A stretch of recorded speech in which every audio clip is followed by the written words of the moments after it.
آج انشاءاللہ 10ویں پارے کے بعد اہم مضامین کو آپ کے سامنے رکھنے کی کوشش ہوگی۔ 10واں پارہ کا آغاز بھی سورہ انفال سے ہوتا ہے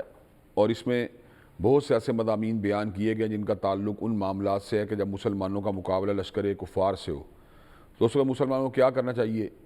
یہ کام در حقیقت جو قومی اور سرکاری افواج ہوتی ہیں ان کے ساتھ ساتھ عوام کا بھی ہوتا ہے کہ ان کی پشت کے اوپر کھڑے ہوں۔ تو اللہ تبارک و تعالیٰ قرآن مجید میں اس بات کا نزول فرماتے ہیں، یا ایھا الذین آمنوا اذا لقیتم فئۃ فاثبتوا واذکروا اللہ کثیرا لعلکم تفلحون، کہ ایمان والو جب تمہارا مقابلہ لشکر کفار سے ہو تو تم نے ثابت قدم رہنا ہے اور اس کے بعد کثرت سے اللہ تعالیٰ کا ذکر کرنا ہے تاکہ تم کامیاب ہو جاؤ۔ اور اس کے ساتھ اللہ نے مزید یہ احکامات بتلائے کہ اللہ کی اطاعت کرنی ہے، رسول اللہ کی اطاعت کرنی ہے اور آپس میں تنازع کو اختیار نہیں کرنا، کیونکہ کئی مرتبہ ایسا ہوتا ہے جب سچویشن آڈ ہو جاتی ہے تو کئی مرتبہ انسان جو ہے دوسرے کو کرٹیسائز کرنا شروع کر دیتا ہے۔ اس کرٹیسزم کے نتیجے کے اندر کئی مرتبہ مورال جو ہے نا ڈاؤن ہو جاتا ہے۔ تو اللہ نے اسی بات کا ذکر کیا کہ تمہاری ہوا اکھڑ جائے گی، تم پست ہمت ہو جاؤ گے۔ تو مسلمانوں کو ایسے موقع پہ یونٹی کا مظاہرہ کرنا چاہیے۔ اگر وہ صبر کریں گے، اللہ اور اس کے رسول کی اطاعت کریں، کثرت سے ذکر کریں گے، یونٹی کا مظاہرہ کریں گے تو اللہ تبارک و تعالیٰ کے فضل و کرم سے کافر جو ہیں ان کے مقابلے میں مغلوب ہو جائیں گے۔ اس صورت میں اللہ نے بدر کے مارکے کا بھی ذکر کیا ہے کہ بدر کے مارکے کے اندر شیطان جو تھا باقاعدہ طور پر انسانی روپ میں آ گیا اور کفار کو اس بات کا رکسانے لگا کہ آپ جو مسلمانوں پر بھرپور انداز سے حملہ کریں، اس کے نتیجے کے اندر مسلمان جو ہے نا پسپا ہو جائیں گے، یا مسلمان جو ہے نعوذ باللہ من ذالک جو ہیں ان کو شکست سے دوچار ہونا پڑے گا اور اسلام کی دعوت کو جو ہے نا وہ نقصان پہنچے گا۔ اور ان کو یہ بات کہنے لگا لا غالب لکم اليوم من الناس، کہ آج کے دن تمہارے پر کوئی انسان غالب نہیں آ سکتا۔ لیکن کرنا اللہ تعالیٰ کا یہ ہوا کہ اللہ تعالیٰ نے اس موقع کے اوپر مسلمانوں کی نصرت اور تائید کے لیے آسمان سے فرشتوں کا نزول کر دیا۔ وہی سراقہ کے روپ میں شیطان جو اس سے قبل یہ بات کہہ رہا تھا لا غالب لکم اليوم من الناس، کہ آج کے دن تمہارے پہ انسان غالب نہیں آ سکتے، وہ وہاں سے جو ہے باقاعدہ طور پر فرار ہونے لگا۔ اس موقع پر کفار نے اس کو مخاطب ہو کر یہ بات کہی کہ تم تو ابھی یہ بات کہہ رہے تھے کہ ہم غالب رہیں گے، اب تم کہاں پہ بھاگ رہے ہو؟ تو کہنے لگا انی ارا ما لا ترون، کہ مجھے وہ چیز نظر آ رہی ہے تمہیں نظر نہیں آ رہی۔ گویا کہ اس نے اس بات کا اظہار کیا کہ آسمان سے اترنے والے فرشتے جو ہیں ان کو دیکھ کے اب میرا یہاں برقرار رہنا اس کی تو کوئی گنجائش ہی موجود نہیں ہے۔ اس صورت میں اللہ نے اس بات کا بھی ذکر کیا، اللہ تعالیٰ جب کسی قوم کو نعمت دیتے ہیں تو بغیر وجہ سے اس نعمت کو زائل نہیں کرتے، جب تک وہ قوم جو ہوتی ہے اپنی بد عملی کی وجہ سے اس نعمت کے زائل ہونے کے جواز کو پیش نہیں کرتی۔ اللہ تعالیٰ فرماتے ہیں ذالک بان اللہ لم یکن مغیرا نعمتا انعمها علی قوم حتی یغیروا ما بانفسہم، کہ کوئی بھی قوم جس کو اللہ تعالیٰ جو ہے کوئی نعمت دیتا ہے تو اس کو وہ اس وقت تک تبدیل نہیں کرتا جب تک خود اپنی بد عملی کے ذریعے نعمت کا چھن جانے کا جواز پیدا نہیں کرتی۔ اگر انسان ایمان کے راستے پہ ہو، شکر گزاری کے راستے پہ ہو، تابعداری کے راستے پہ ہو تو اللہ کا فرمان بالکل واضح، ما یفعل اللہ بعذابکم ان شکرتم وآمنتم، اللہ کو کیا ضرورت تمہیں عذاب دینے کی اگر تم شکر گزاری کے راستے پہ ہوگے، اگر تم ایمان کے راستے کے اوپر ہوگے۔ اور ساتھ یہ بھی ارشاد فرمایا ایک اور مقام پہ سورہ ابراہیم کے اندر لئن شکرتم لازیدنکم، اگر تم شکریہ ادا کرو گے تو اللہ اپنی نعمتوں کو بڑھا دے گا۔ نعمتیں تب چھلتی ہے جب انسان اللہ تعالیٰ کی نافرمانی کرتا ہے، ناشکری کرتا ہے اور ایسے راستے کو اختیار کرتا ہے جس سے اللہ تبارک و تعالیٰ کے عذاب کا وہ حقدار بن جاتا ہے۔ اس سورہ میں اللہ تبارک و تعالیٰ نے اس بات کا بھی ذکر کیا وَأَعِدُّوا لَهُم مَّا اسْتَطَعْتُم مِّن قُوَّةٍ، کہ انسانوں کو ہمیشہ اپنی قوت کو تیار کرتے رہنا چاہیے۔ وہ اقوام جو اسلحہ سازی پر توجہ دیتی ہیں، جو اپنے ڈیفنس کے نظام پر توجہ دیتی ہیں، وہ دنیا کے اندر ایک باوقار زندگی گزارتی ہیں۔ اور اس تیاری کے نتیجے میں اللہ تبارک و تعالیٰ کے دشمن اور مسلمانوں کے دشمن مرعوب بھی ہوتے ہیں، اور ایسے دشمن بھی مرعوب ہوتے ہیں جن کو انسان جانتا ہے، اور ایسے دشمنوں کے دلوں میں بھی اللہ تعالیٰ روب ڈال دیتے ہیں جن کو انسان جانتا بھی نہیں ہوتا۔ اس صورت میں اللہ تبارک و اس بات کا بھی ذکر کیا یا ایھا النبی حسبک اللہ ومن اتبعک من المؤمنین، اے نبی پاک صلی اللہ علیہ وسلم آپ کے لیے بھی اللہ کافی ہے اور آپ کے تابع داروں کے لیے جو اہل ایمان میں سے ان کے لیے بھی اللہ تعالیٰ کافی ہے۔ جس شخص کا بھروسہ اللہ تعالیٰ کی ذات کے اوپر ہوتا ہے اللہ تبارک و تعالیٰ جو ہے نا اس بھروسے کو پورا فرماتے ہیں۔ قرآن میں اس بات کا جو ہے نزول فرمایا اللہ نے من یتوکل اللہ فہو حسبہ، جو اللہ پہ توکل اور بھروسہ کرتا ہے اللہ اس کے لیے کافی ہو جاتے ہیں۔ تو ہمیں اللہ تعالیٰ کی ذات پر بھروسہ کرنا، یہ زندگی کے جملہ معاملات میں اللہ تعالیٰ کی ذات ہمارے لیے کافی ہو جائے گی۔ اس کے بعد سورۃ توبہ ہے، اور سورۃ توبہ سے پہلے قرآن کی یہ واحد سورت ہے جس سے پہلے بسم اللہ الرحمن الرحیم نہیں آتی۔ تو اس کی دو وجوہات بیان کی جاتی ہیں۔ ایک تو یہ بات یہ ہے کہ یہ سورہ انفال ہی کا حصہ ہے، چونکہ اس کا حصہ اس لیے اس میں درمیان میں بسم اللہ جو ہے نا موجود نہیں۔ اور دوسری بات یہ کہ اس کے اندر اللہ تعالیٰ نے بڑے جو ہے نا شدید احکامات ان کافروں کے بارے میں اتارے ہیں جو حربی ہیں اور جو مسلمانوں کو نقصان پہنچانا چاہتے ہیں، جو مسلمانوں کو لیٹ ڈاؤن کرنا چاہتے ہیں، جو مسلمانوں کو پسپا کرنا چاہتے ہیں، جو مسلمانوں کے خلاف کانسپریسی کرتے ہیں۔ تو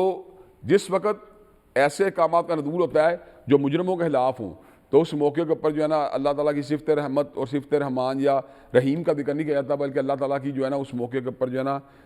دوسری صفات کا ذکر کیا جاتا ہے۔ اب آپ جو ہے کئی مقامات پہ لیٹر لکھنے سے پہلے، کتاب لکھنے سے پہلے، کتاب پڑھنے سے پہلے، اس طرح صورتیں پڑھنے سے پہلے آپ بسم اللہ الرحمن الرحیم پڑھتے ہیں، لیکن جب آپ جانور کو ذبح کرتے ہیں، بکرے کو ذبح کرتے ہیں، چھترے کو ذبح کرتے ہیں، تو آپ کہتے ہیں بسم اللہ اللہ اکبر، کیونکہ اب یہاں پہ کبریائی کے اظہار کا وقت ہے۔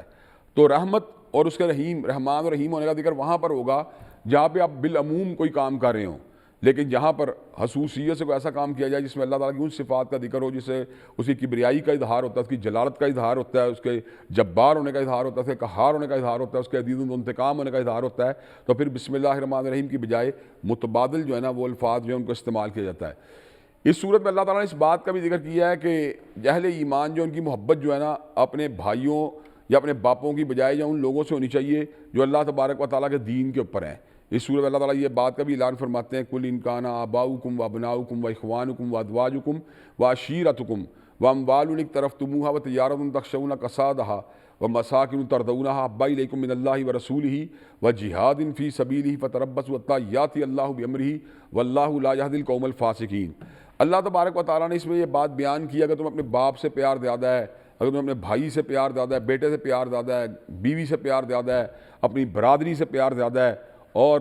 اسی طرح اپنے گھر بار سے پیار زیادہ ہے، اپنے کاروبار سے پیار زیادہ ہے اللہ کے مقابلے میں، رسول اللہ صلی اللہ علیہ وسلم کے مقابلے میں، اور اللہ تعالیٰ کے راستے میں جہاد کے مقابلے میں، تمہیں اللہ تعالیٰ کے عذاب کا انتظار کرنا چاہیے، اور اللہ تعالیٰ جو ہے فاسقوں کو ہدایت نہیں دیتا۔ گویا کہ یہاں سے یہ بات واضح ہوتی ہے کہ حرام محبت تو ہے ہی حرام،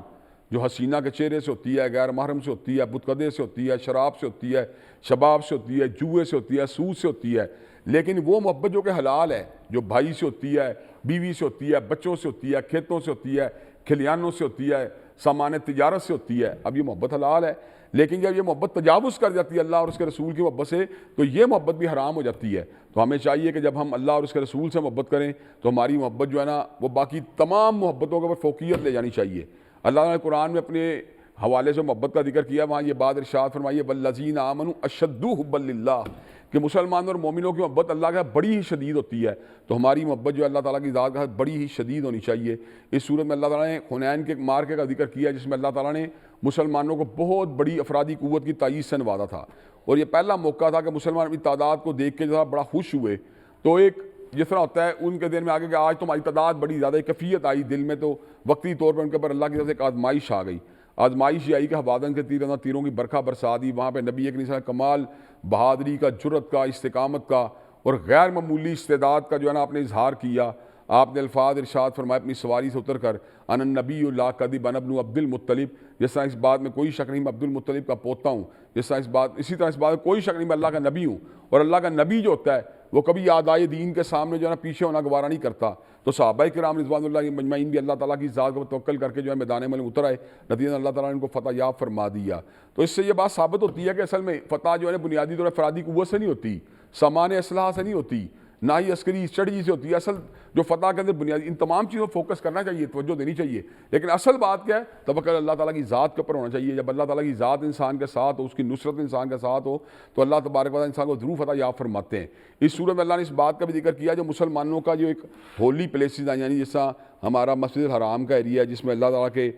نبی علیہ السلام نے حضرت ابراہیم علیہ السلام کے حوالے سے یہ بات بتلائی ہے کہ انہوں نے حرم اس کو جو ہے ڈکلیئر کیا تھا، تو جو حرم کا ایریا اس کے اندر جو ہے غیر مسلم کا داخلہ منع ہے۔ اللہ تعالیٰ فرماتے ہیں انما المشرکون نجس فلا یقربوا المسجد الحرام بعد عامہم ھذا، یہ کفار جو ہے نا جو دین کے اوپر یقین نہیں رکھتے ان کو آئندہ کے بعد جو ہے مسجد الحرام کے ایریا میں داخل ہونے کی اجازت نہیں۔ تو کوئی بھی پولیٹیکل جو ہے آپ کی یعنی مفاد کہہ لیں یا اسٹڈی کہہ لیں یا کوئی بھی دیگر جو معاملات ہوتے ہیں ان کی وجہ سے اس کے اوپر حکم میں کوئی کمپرومائز نہیں ہونا چاہیے۔ اس صورت میں اللہ نے اس بات کا بھی ذکر کیا ہے کہ یہودی یہ بات کہتے ہیں عزیر علیہ السلام اللہ کے بیٹے ہیں، اور مسیحی یہ بات کہتے تھے کہ حضرت عیسیٰ علیہ السلام جو ہے اللہ تعالیٰ کے بیٹے ہیں، جبکہ حقیقت کیا ہے؟ ذالک قولہم بافواہہم یضاہئون قول الذین کفروا من قبل قاتلہم اللہ وانا یؤفکون، یہ باتیں انہوں نے خود اپنے ہونٹوں سے نکالی تھی، اپنی زبان سے، تاکہ حقیقت ان کی کچھ نہیں تھی۔ حقیقت حال یہی ہے کہ اللہ تبارک و تعالیٰ کوئی بھی بیٹا نہیں ہے، لم یلد ولم یولد، نہ وہ کسی کو جنتے ہیں نہ وہ جنے گئے ہیں، ولم یکن لہ کفوا احد، اور کوئی بھی اس کا ہمسر نہیں۔ اس طرح اللہ نے اس بات کا بھی ذکر کیا ہے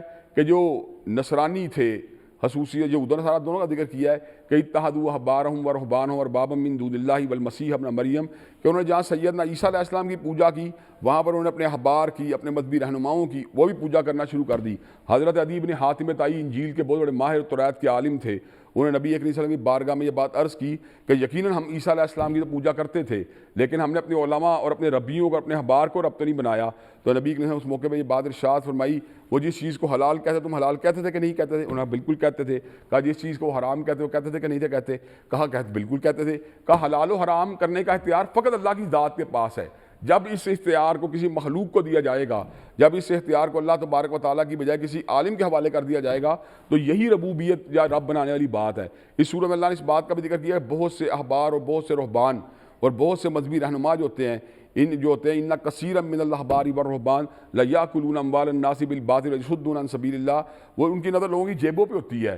اور وہ لوگوں کو جو مس گائیڈ کرتے ہیں اپنے جو مونیٹری مفاد کے لیے۔ حالانکہ عالم ربانی جو ہوتا ہے اس کی نظر اگر ہونی چاہیے تو اللہ تبارک و تعالیٰ کی رضا کے اوپر ہونی چاہیے، اسے لوگوں کی جیبوں کی طرف توجہ نہیں دینی چاہیے، اسے یہ سوچنا چاہیے میں نے حق بات بیان کرنی ہے۔ وہ کتمان حق نہیں کرتا، نہ وہ حق و باطل کا التباس کرتا ہے، نہ وہ حق کو چھپاتا ہے، بلکہ وہ ایسی بات کرتا ہے جو اللہ تبارک و تعالیٰ جو کو مطلوب ہوتی ہے اور جو پیغمبر علیہ السلام کی اتباع کے اندر ہوتی ہے۔ اللہ نے صورت میں ایک اور جو ہے ایک غلط عمل کا ذکر کیا ہے۔ کئی لوگ ایسے ہوتے ہیں ان کا سونے چاندی ہوتا ہے لیکن وہ سونے چاندی میں سے اللہ تعالیٰ کے حق کو نہیں دیتے، تو پھر کیا ہوتا ہے وہ اس کو جمع کرتے رہتے ہیں اور جب اللہ کے حق کو ادا نہیں کرتے پھر یہ کنز بن جاتا ہے۔ تو کنز کا نتیجہ کیا نکلے گا؟ والذین یکنزون الذهب والفضة ولا ينفقون فی سبیل اللہ فبشرهم بعذاب علیم، کہ وہ لوگ جو سونے چاندی کو جمع کرتے ہیں اور اللہ کے راستے میں خرچ نہیں کرتے ان کو عذاب علیم کی بشارت سنا دیجیے، خبر دیجیے کہ ان کو عذاب علیم کا مزہ چکھنا پڑے گا۔ اور عذاب پتہ کس قسم کا ہوگا؟ یوم یحمى علیہ فی نار جہنم فتکوی بها جباہہم وجنوبہم وظہورہم ھذا ما کنزتم لانفسکم فذوقوا ما کنتم تکنزون، کہ اس سونے چاندی کو آگ میں پگھلا کر ان کی پیشانیوں کو داغا جائے گا، ان کے پہلوؤں کو داغا جائے گا، ان کی پشتوں کو داغا جائے گا، اور یہ بات کہی جائے گی ھذا ما کنزتم لانفسکم، یہ اس چیز کا سبب ہے کہ تم اپنے لیے اکٹھا کر رہے تھے، فذوقوا ما کنتم تکنزون، چنانچہ آج اکٹھا کرنے کا مزہ چکھ لو۔ تو ہمیں اللہ تبارک و تعالیٰ کے حق کو ادا کرنے کے لیے مستعد رہنا چاہیے۔ جہاں فصلوں کی کٹائی کا ذکر آیا ہے تو وہاں بھی اللہ نے یہ بات ارشاد فرمائی آتوا حقہ یوم حصادہ، کہ جس دن فصلوں کی کٹائی کا وقت آتا ہے تو جہاں پر تم اپنے حق کو اکٹھا کر رہے ہوتے ہیں وہاں پہ اللہ تبارک و تعالیٰ کے حق کو بھی اسی موقع پہ ادا کر دیا کرو۔ اس صورت میں اللہ تعالیٰ نے اس بات کا بھی ذکر کیا ہے کہ جس وقت کفار نے نبی کریم صلی اللہ علیہ وسلم کی بڑی مخالفت کی اور نبی کریم صلی اللہ علیہ وسلم ہجرت کے لیے آمادہ و تیار ہوئے، حضرت صدیق رضی اللہ تعالیٰ عنہ آپ کے ہمراہ تھے، تو جب آپ غار ثور میں پہنچے تو اس موقع پہ کفار آپ کا تعاقب کر رہے تھے، سیدنا صدیق بڑے پریشان تھے، ان کو اس بات کا بڑا غم تھا کہ نبی کریم صلی اللہ علیہ وسلم کی ذات اقدس کو کوئی نقصان نہ پہنچ جائے۔ تو نبی کریم صلی اللہ علیہ وسلم نے حضرت صدیق کو مخاطب ہو کر یہ بات ارشاد فرمائی لا تحزن ان اللہ معنا، کہ صدیق گھبرانے کی ضرورت نہیں، غم نہ کرو، اللہ ہمارے ساتھ ہے۔ جس کا اللہ تبارک و تعالیٰ کی مدد ہو اس کو کون گزن پہنچا سکتا ہے؟ انسان جو ہوتا ہے جتنا مرضی کوشش کر لے اللہ تبارک و تعالیٰ کے امر کو کبھی بائی پاس نہیں کر سکتا۔ اللہ تبارک و تعالیٰ سے بڑا کوئی محافظ نہیں ہے۔ جب اللہ تعالیٰ کی مدد و تائید انسان کے ساتھ ہو تو اللہ تبارک و تعالیٰ انسان کو ہر خطرے سے، ہر مشکل سے، ہر غم سے، ہر تکلیف سے، ہر پریشانی سے نجات دے دیتے ہیں۔ اس صورت میں اللہ تبارک و تعالیٰ نے اس بات کا بھی ذکر کیا ہے لن یصیبنا الا ما کتب اللہ لنا، کہ انسان کی زندگی میں آنے والی جملہ مشکلات جو ہوتی ہیں وہ اللہ تبارک و تعالیٰ کی کتابت یعنی اس کی تقدیر کی وجہ سے آتی ہیں۔ چنانچہ انسان کو اللہ ہی کی ذات پہ توکل کرنا چاہیے، اسی کو پکارنا چاہیے، اسی کے سامنے جو ہے گڑگڑانا چاہیے۔ جب انسان اللہ تعالیٰ کے سامنے گڑگڑاتا ہے، اس کو پکارتا ہے تو اللہ تبارک و تعالیٰ جو ہے آئی ہوئی تکلیف جو ہے اس کو دور فرما دیتے ہیں۔ اس صورت میں اللہ تبارک و تعالیٰ نے مصارف زکوٰۃ کا بھی ذکر کیا ہے۔ زکوٰۃ کے جو مصارف ہیں ان کو وہیں لگانا چاہیے جہاں پہ اللہ تعالیٰ نے ان کو لگانے کا حکم دیا ہے۔ اللہ نے مصارف زکوٰۃ بتلائے ہیں کہ یہ زکوٰۃ جو ہے یہ فقراء کے لیے، یہ مساکین کے لیے ہے، اور یہ جو زکوٰۃ کلیکٹ کرنے والا پورا ادارہ ہوتا ہے اس میں اس کی تنخواہیں یا اس کا جو ایکسپینسز ہیں وہ بھی اس میں سے ادا کیے جاتے ہیں، اور وہ ان لوگوں کے لیے ہے جن کے دلوں میں اسلام کے بارے میں نرمی موجود ہے، اور ان لوگوں کے لیے ہے جو قیدی ہوتے ہیں یا وہ لوگ جو مقروض ہوتے ہیں اور فی سبیل اللہ بہت سے ایسے کام جو اللہ کے راستے میں کرنے والے ہوتے ہیں۔ مثال غریب کی کسی بیٹی کی آپ نے شادی کر دی، کسی مدرسے کو چلانے کے لیے آپ نے ہیلپ کر دی، کسی کا آپ نے علاج معالجہ کر دیا، اور اسی طرح ان لوگوں کے لیے جو مسافر ہوتے ہیں، تو کئی مرتبہ مسافر بڑا امیر ہوتا ہے لیکن سفر کی وجہ سے اس کے اوپر ایسی صعوبت آ جاتی ہے کہ وہ اس پوزیشن میں آتا ہے کہ جسے کہتے ہیں وہ مانگنے کی پوزیشن میں آتا ہے تو اس موقع پر اس کی ہیلپ کرنا جو ہے زکوٰۃ میں سے یہ بات روا ہے۔ زکوٰۃ کے مصارف کو وائلیٹ کرنا اور اس کے اندر اپنی منمانی کرنا یہ کسی طور پر درست کام نہیں، ہمیں وہی کام کرنا چاہیے اور وہیں پہ اس کو زکوٰۃ لگانی چاہیے جہاں پہ اللہ تعالیٰ نے اس کو لگانے کا حکم دیا ہے۔ اس صورت میں اللہ تعالیٰ نے اس بات کا ذکر کیا منافق جو ہوتے ہیں اور منافقات ایک دوسرے کے اندر سے ہوتے ہیں اور وہ انسانوں کو جو ہے نا نیگیٹو راستے پر چلنے کا جو ہے اس کو جو ہم حکم دیتے ہیں، منکر کا حکم دیں گے، معروف سے روکیں گے اور بخل کا حکم دیں گے، تو ایسے لوگ جو ان کے لیے جہنم کے انگارے ہیں۔ اس کے مد مقابل جو مومن مرد اور عورتیں ہوتے ہیں ایک دوسرے مددگار ہوتے ہیں، وہ ہمیشہ معروف کا حکم دیں گے، منکرات سے روکیں گے، نمازوں کو قائم کریں گے، زکوٰۃ کو ادا کریں گے، اللہ کی اطاعت کریں گے، رسول اللہ کی اطاعت کریں گے۔ ایسے لوگوں کے لیے اللہ تعالیٰ نے جنت کو تیار کر دیا ہے۔ اس صورت میں اللہ نے اس بات کا بھی ذکر کیا ہے کہ یا ایھا النبی جاہد الکفار والمنافقین، اے اللہ تعالیٰ کے نبی علیہ السلام آپ جہاد کریں منافقین کے ساتھ بھی، کفار کے ساتھ بھی۔ اب کفار کے ساتھ جو جہاد ہوتا ہے وہ تو اسلحے کے ساتھ ہوتا ہے، لیکن منافقوں کے ساتھ جہاد جو ہوتا ہے کمیونیکیشن کے ساتھ ہوتا ہے اور ان کے ساتھ جو ہوتا ہے ایک لحاظ سے ان کے ساتھ یعنی ان کو امر بالمعروف و نہی عن المنکر کی شکل میں ہوتا ہے اور ان کی حرکات کے اوپر ان کو جو ہے نا اکاؤنٹیبل ٹھہرا کے ہوتا ہے۔ تو معاشرے کے اندر جو ہے نا مسلمان جو سوسائٹی ہوتی ہے اس میں کفر تو اللہ کے فضل موجود نہیں ہوتا، لیکن منافقت کے مظاہر کئی مرتبہ دیکھنے کو مل جاتے ہیں۔ کئی لوگ بعد میں بعد جو ہوتے ہیں اسلامی شاعر کی اسلامی سلوک کی مخالفت کو مادہ تیار رہتے ہیں، تو ہمارے پاس ایسے آرگومنٹس ہونے چاہیے، ایسے ایویڈنسز ہونے چاہیے کہ ہم ان کے مد مقابل ان کو پیش کریں اور ان کو جو ہے نا بیک فٹ ہونے کے اوپر مجبور کریں۔ اس صورت میں اللہ تعالیٰ نے اس بات کا بھی ذکر کیا ہے، ایک بعض لوگ ایسے ہوتے ہیں جو اللہ تعالیٰ سے اس بات کا وعدہ کرتے ہیں کہ اللہ تعالیٰ ہماری غربت کو دور کر دے تو ہم تیرے راستے میں صدقہ کریں گے، تیرے راستے میں خیرات کریں گے۔ تو پھر جب اللہ تعالیٰ اپنا وعدہ پورا کر دیتا ہے پھر کیا کرتے ہیں؟ وَمِنْهُمْ مَنْ عَاهَدَ اللَّهَ لَئِنْ آتَانَا مِنْ فَضْلِهِ لَنَصَّدَّقَنَّ وَلَنَكُونَنَّ مِنَ الصَّالِحِينَ، اے ہمارے پروردگار ہم تمہیں وعدہ کرتے ہیں کہ تو ہمیں دے گا تو ہم تیرے راستے صدقہ بھی کریں گے اور نیکی کی زندگی بھی گزاریں گے۔ لیکن ہوا کیا؟ فَلَمَّا آتَاهُم مِّن فَضْلِهِ بَخِلُوا بِهِ وَتَوَلَّوْا وَهُم مُعْرِضُونَ، جب اللہ نے ان کو دے دیا تو بخل کے راستے پہ چل نکلے اور اپنے چہرے کو موڑ لیا اور روح گردانی کرنا شروع کر دی۔ تو اللہ تبارک و تعالیٰ کیا فرماتے ہیں؟ فَأَعْقَبَهُمْ نِفَاقًا فِي قُلُوبِهِمْ إِلَىٰ يَوْمِ يَلْقَوْنَهُ بِمَا حَلَفُوا اللَّهَ مَا وَعَدُوهُ وَبِمَا كَانُوا يَكْذِبُونَ۔ تو اللہ تعالیٰ نے ایسے لوگوں کے دلوں میں منافقت کو لکھ دیا ہے۔ کیوں؟ اس دن تک کے لیے جس دن ان کے اللہ ملاقات ہوگی، وجہ اس لیے کہ انہوں نے اللہ تعالیٰ سے کمٹمنٹ کی تھی لیکن اس کمٹمنٹ سے انحراف کیا اور جھوٹی بات کرتے رہے۔ تو انسان کو چاہیے جو بات بھی کمٹمنٹ اللہ تعالیٰ سے کرے اس کو ہر صورت پورا کرنے کی کوشش کرے۔ جب اس کو پورا کرے گا تو اللہ تبارک و تعالیٰ لازماً اس کے معاملات کی اصلاح کریں گے۔ اگر وہ اللہ سے وعدہ خلافی کرنے کے بعد اپنے تئیں اپنی دانش وہی سمجھے گا کہ معاذ اللہ میں نے اللہ کو دھوکہ دے دیا ہے تو پھر وہ ہر لحاظ سے ناکام اور نامراد ہی رہے گا۔ اس صورت میں اللہ تعالیٰ نے اس بات کا بھی ذکر کیا ہے کہ عبداللہ ابن ابی جو تھا وہ منافقت کے اوپر مرا